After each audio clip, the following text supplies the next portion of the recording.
বিয়ের দেনমোহরের টাকা পরিশোধ না করায় বিয়ের 7 দিন পর স্বামীকে ডিভোর্স দেওয়ার সিদ্ধান্ত নিল স্ত্রী। কেন এই সিদ্ধান্ত? চলুন দর্শক তাদের কাছ থেকেই জানার চেষ্টা করব।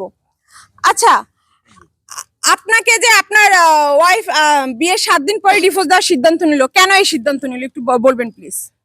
ওনাকে বলছিলাম যে তোমার দেনমোহরের টাকা পরিশোধ করবো, আর প্রত্যেকটা পুরুষেরই তো কর্তব্য তার বইয়ের ঋণ শোধ করা, তার দেনমোহরের টাকাটা যেটা এটা পরিশোধ করা। এটা তো বুঝতে পারছেন তো? বুঝতে পারছি। দেখেন, আমি বলতেছি যে একটু ঝামেলায় আছি, আর 2-4টা দিন তুমি ধৈর্য ধরো, তোমার টাকাটা আমি দিয়ে দেবো। ওটাই কি সমস্যা না? আর কোনো সমস্যা আছে? ওই সামান্য দেনমোহরের টাকার জন্য বউ চলে যায়, এটা মানে কেউ বিশ্বাস করবে না। যদি অন্য কোনো ঝামেলা থাকে তুই আমাকে ফাঁকে যা কয়া, কানে কানে কয়া। আরে না, কিসের ভিতরে কি বউ কয়? তো মুখ খুলে না ঠিক মতো, আমি বুঝতেছি না আসলে কি হয়েছে। আসলে আপনি কি বাসর ঘরে তাকে কথা দিয়েছিলেন যে দেনমোহরের টাকা তাকে পরিশোধ করে দিবেন, তো এখন পর্যন্ত দেন নাই, তাই তো? বাসর করে কথা দিছি কি, আসলে কাবির নামায় তো উল্লেখই থাকে যে যথারীতি যে সময় বউর দেনমোহরের টাকা দিতে হইব।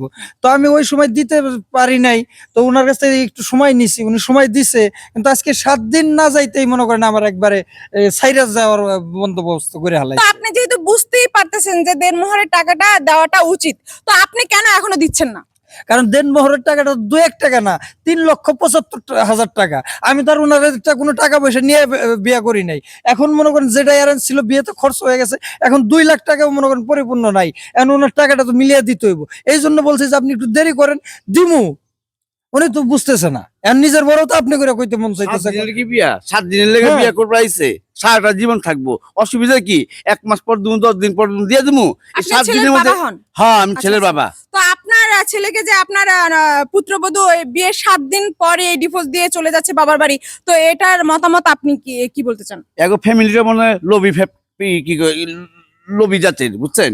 এই কারণে 7 দিনে একটা মহিলা কিভাবে স্বামীর থেকে দিব? স্বামী তো বলছে আমি 4-5 দিন পর দিয়ে দিব, ওইটা মানতে পারে না। তাহলে এই মহিলা কিভাবে সংসার করবো কোন? আচ্ছা দর্শক, আমরা একটু এই যে তার কাছে একটু জানার চেষ্টা করি আসলে এই সিদ্ধান্ত কেন নিয়েছে 7 দিন পর। আচ্ছা আপু, আপনি যে বিয়ের 7 দিনের মাথায় যে এই যে আপনার হাজবেন্ডকে ডিভোর্স দেওয়ার সিদ্ধান্ত নিলেন, এটা আমাদের একটু বিস্তারিত খুলে বলবেন প্লিজ? বাসর রাতে উনি বলছে আমাকে টাকা দিবে, ঠিক আছে, মানে দেড়মোহরটা দিবে, বলছে আমি দিয়ে দেব। তাহলে পরের দিন হলো, সকাল হলো, বললাম আমার দেড়মোহর দাও। এমন করতে করতে কয়দিন হলো? 7 দিন। 7 দিন হয়ে গেছে, এখন পর্যন্ত আমার দেড়মোহরের টাকাটা হাতে আসে নাই। অতএব সে যে আরো কয়েক বছর পরে যে দিবে এমন কোনো নিশ্চয়তা নেই। আর 100 বছর পার হয়ে গেল আমার মনে হয় পাবো না। এজন্য আমি ওনার সাথে সম্পর্ক করুন না। এই যে কাপড় চোপড় গুছাইছি, এখন চলে গেল। আপনি কোনো পক্ষে মানে কোনো ভাবে এই বাড়িতে থাকার ইচ্ছুক না? না না না না, সে আমার দেড়মোহরের টাকাই এখন তুই শোধ করা পারে নাই, আর আমার ভরণ পোষণ কেমনে করবো আমি তো এটা বুঝাই পারছি। আপনার হাজবেন্ডের মতামত, সে তার কাছে টাকা নাই আপনাকে আর কিছুদিন সময় দেওয়ার জন্য? না, সে আমার পরিস্থিতি দিল কেন? দিবে বুঝায় কাম হবো না। এর কাছে জামার থেকে দেনমোহরের টাকাটার দাম বেশি।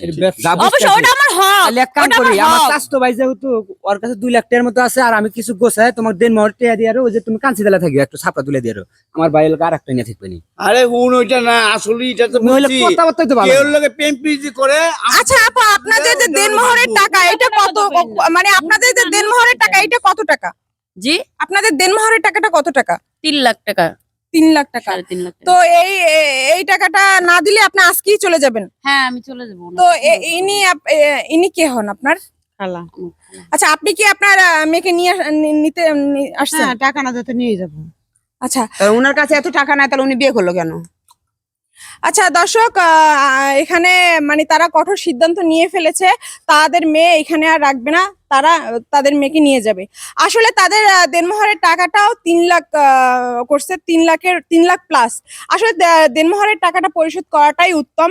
তো এত বেশি দেনমোহর করাটা ধার্য করা উচিত নয়। আপনার সামর্থ্যে যতটুকু দরকার ততটুকুই দেনমোহর ধার্য করা উচিত।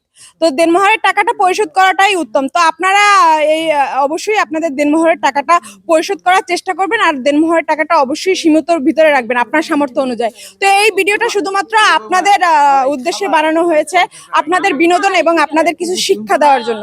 তো আমাদের ভিডিওটা যদি ভালো লাগে অবশ্যই লাইক, কমেন্ট, শেয়ার করবেন। আশা করি ভিডিওটা ভালো লেগেছে। আল্লাহ হাফেজ।